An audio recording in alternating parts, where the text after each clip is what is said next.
Me and my brother got our first PC together because we only had one computer. We had to share it, so 1 hour me, 1 hour him. And then basically he started to do some modding for GTA 1.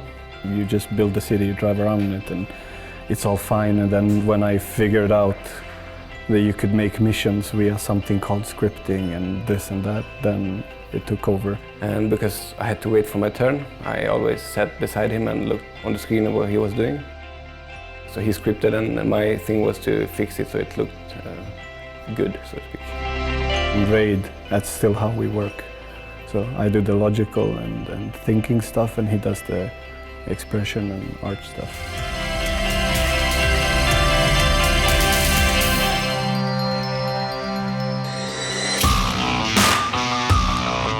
You know, we've got a huge amount of history there that we can kind of mine for fun ideas for things.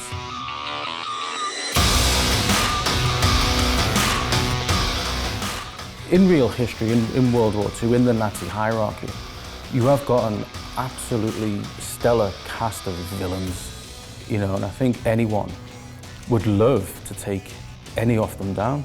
You want to have some things accurate in it. You want to have the weapons accurate and the uniforms and the locations as well. With creating characters, it's very important to gather as much references as I can. Characters need to be history related.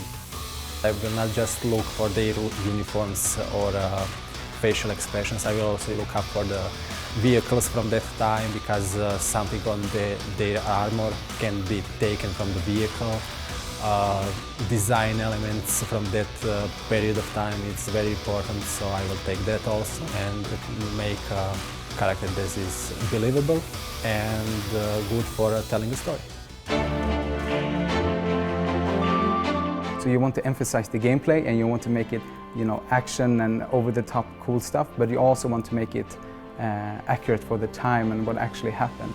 The main thing of the game is the co-op thing, which is something everybody here in the company loves, and especially me, because I love to play with my friends. It is fun, and tactics, how to solve stuff and find out new ways how to complete the level.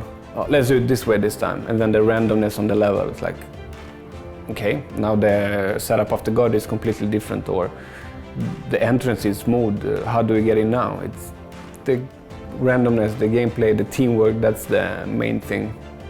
Why we say it's good or why we like it so much, and what we made is because all the secret stuff that happens under World War II that people don't know about, like the Amber Train, where did it go? Why did it disappear? How did it disappear? So the Amber Room was, you know, like this incredible wonder of the world.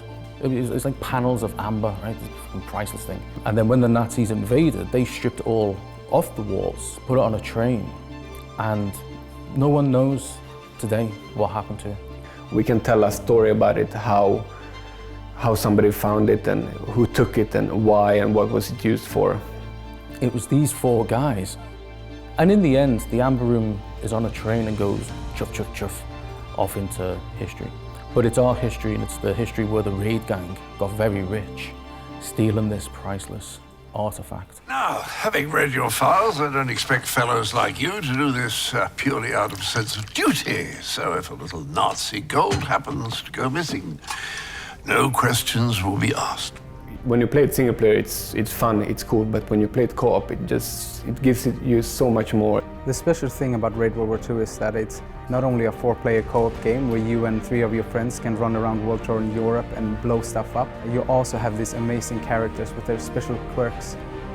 Of course, we're now discussing, you know, how we're going to take the story forward, not only as a company, but also as a game Raid, you know, where these guys are going to go off to their next adventures. Everything that the Raid Gang does in the game anyway, whether they, you know, succeed or fail, it always ends up on Hitler's desk.